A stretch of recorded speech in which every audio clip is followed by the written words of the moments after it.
हाय नमस्कार, स्वागत आहे तुम्हा सगळ्यांचं पुन्हा एकदा नवीन व्हिडिओमध्ये.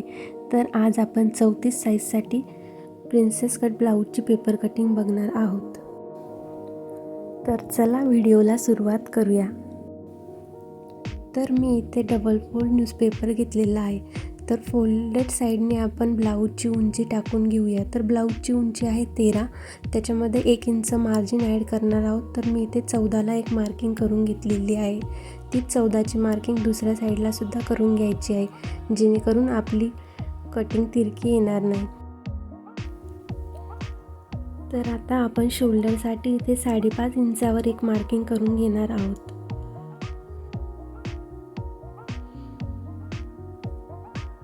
आणि हे दोन्ही पॉईंट स्केलच्या सहाय्याने ड्रॉ करून घ्यायचे आहेत.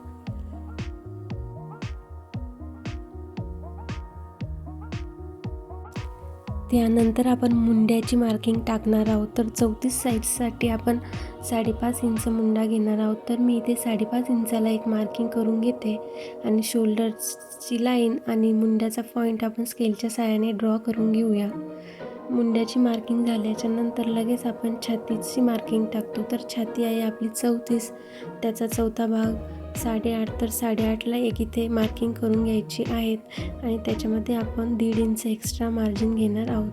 तर 8.5ला छातीची मार्किंग आणि 1.5 इंच मार्जिन, म्हणजेच आपण इथे 10ला एक मार्किंग करणार आहोत. त्यानंतर हे तिन्ही पॉईंट स्केलच्या साहाय्याने ड्रॉ करून घ्यायचे आहेत आणि स्ट्रेट लाईन ड्रॉ करून घ्यायची आहे. ही झाली आपली छातीची मार्किंग.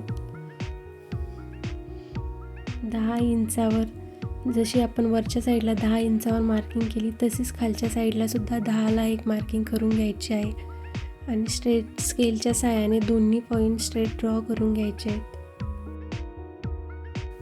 दोन्ही पॉईंट ड्रॉ झाल्याच्या नंतर आपण मुंड्याचा शेप देऊन घेऊया.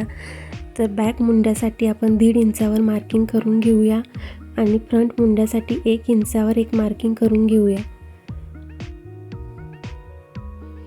आपल्या 1.5 इंचाच्या पॉईंटमधून आपण बॅक मुंड्याचा शेप देऊन घेऊया आणि 1 इंचाच्या पॉईंटमधून आपण समोरच्या म्हणजेच फ्रंट पार्टचा शेप देऊन घेऊया. तर अशा प्रकारे आपले दोन्ही मुंड्यांचा शेप देऊन झालेला आहे. जो 1 इंचाचा पॉईंट आहे त्यातून समोरचा मुंडा आणि जो 1.5 इंचाचा पॉईंट आहे त्याच्यामधून मागचा मुंडा. त्याच्यानंतर आपण गळा रुंदी घेणार आहोत 2.5 इंच. तर इथे 2.5 इंचाला एक मार्किंग करून घेतली आहे. तर आपला मागचा गळा आहे 8 इंच. तर मागच्या गळ्यामध्ये आपण अर्धा इंच ॲड करणार आहोत, म्हणजेच इथे मी 8.5ला एक मार्किंग करून घेते. एकूण पण 2.5 येतं आहे का ते एकदा चेक करून घ्यायचं आहे आणि हे दोन्ही पॉईंट स्केलच्या साहाय्याने ड्रॉ करून घ्यायचे आहेत.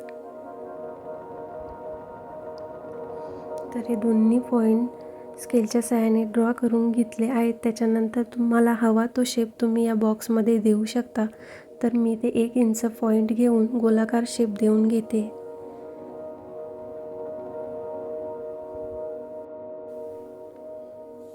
तर अशा प्रकारे आपली बॅक पार्टची पूर्ण मार्किंग झालेली आहे. तर आता आपल्याला कटिंग करून घ्यायची आहे. कटिंग करताना आपल्याला बॅक मुंड्यातून कटिंग करायची आहे.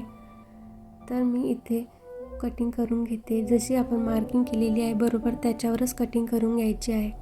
कटिंग करताना एकदम सावकाश पद्धतीने कटिंग करायची आहे.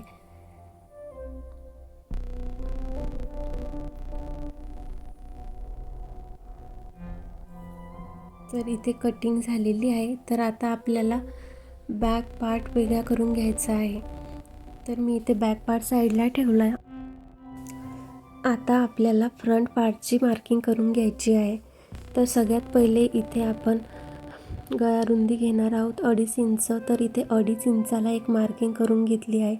तर समोरचा गळा असणार आहे आपला 5.5. तर त्याच्यामध्ये अर्धा इंच मार्जिन ॲड करून इथे मी 6ला एक मार्किंग करून घेते. इकडनं पण 2.5 येतं आहे का ते एकदा चेक करून घ्यायचं आहे आणि दोन्ही पॉईंट जोडून घ्यायचे आहे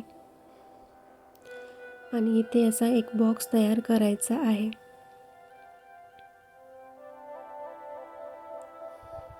या बॉक्समध्ये तुम्हाला हवा तो शेप तुम्ही देऊ शकता.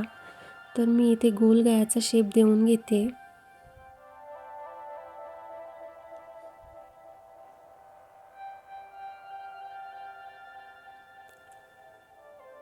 तर आता आपल्याला प्रिन्सेस ब्लाऊजसाठी कटोरीची मार्किंग करायची आहे. तर इथे मी 3.5 इंचाला एक मार्किंग करून घेते आहे.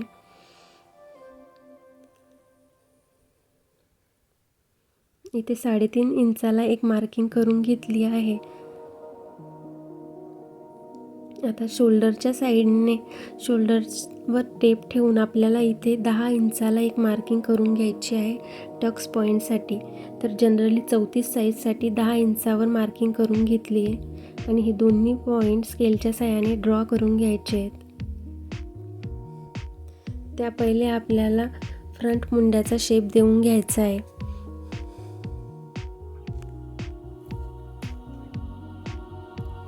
तर मी इथे 34 साईजसाठी 5.5 इंच मुंडा घेतला होता. तर इथे 5.5 इंचाला एक मार्किंग करून घ्यायची आहे आणि ह्या साईडने पण 5.5 येते का ते एकदा चेक करून घ्यायचं आहे.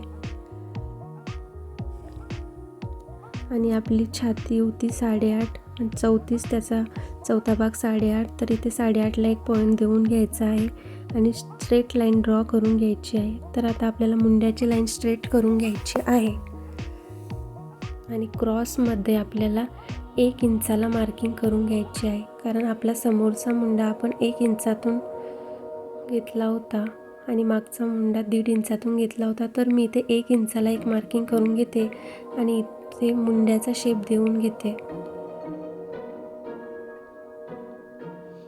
तर आपल्याला आता टक्स पॉईंटसाठी प्रिन्सेस कटसाठी मार्किंग करायची आहे.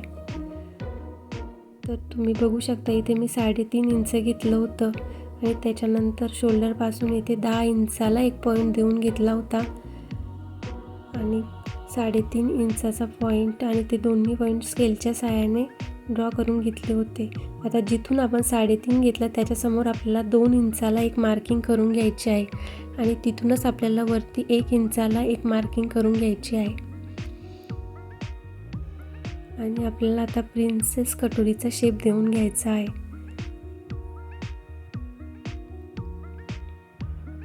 तर मी इथे प्रिन्सेस कटोरीसाठी शेप देऊन घेतला आहे.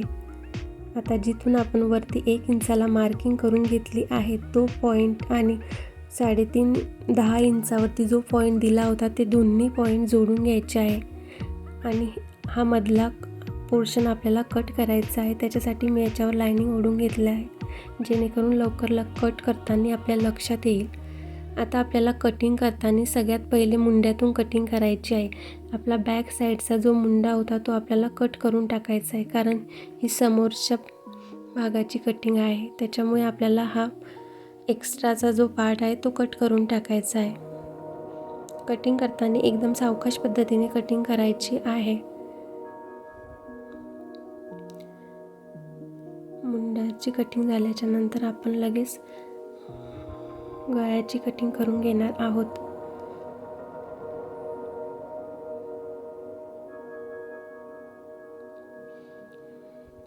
आता आपण कटोरीची कटिंग करून घेऊयात.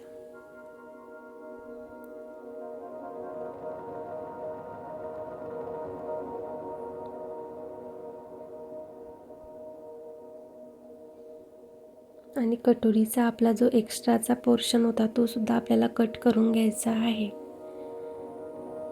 त्याच्याने आपल्या कटोरीला छान असा पफ येईल आणि दिसायला फिनिशिंगला ब्लाऊज एकदम परफेक्ट बसेल. तर तुम्ही बघू शकता एकदम परफेक्ट अशी कटिंग तयार झालेली आहे. आता मी मागच्या गळ्याचा सुद्धा पोर्शन कट करून घेते. तुम्हाला हवा तर तुम्ही तसाच ठेवू शकता जेणेकरून आपल्याला ही पेपर कटिंग कोणत्याही गळ्यासाठी यूज होईल.